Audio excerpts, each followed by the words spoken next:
Meanwhile, a young prospect who there was a lot of hype around, Riqui Puig, could be on his way to LA Galaxy, Sid. What's happened to him? At the risk,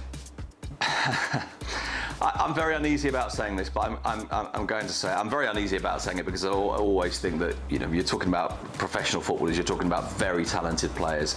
At the risk of sounding slightly unfair, I think part of it is that the hype was greater than the talent in the first place. I think that's part of it. So when you say what's happened to Riqui Puig, this great player, I think part of it is that maybe we allowed ourselves to get too excited too early.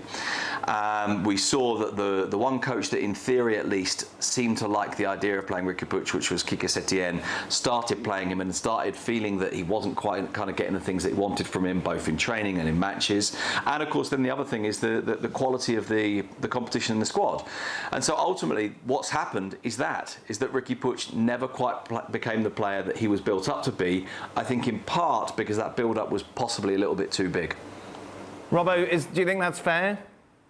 Absolutely fair. I think when I've seen him play, he's somebody that can stop the ball and pass it and keep possession. He's a continuity player.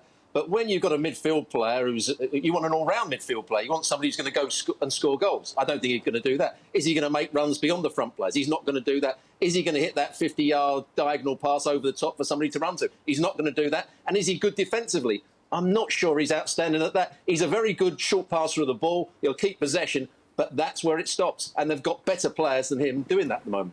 Thanks so much for watching ESPN on YouTube. And for more sports highlights and analysis, be sure to download the ESPN app. And for premium content and live streaming, subscribe to ESPN Plus.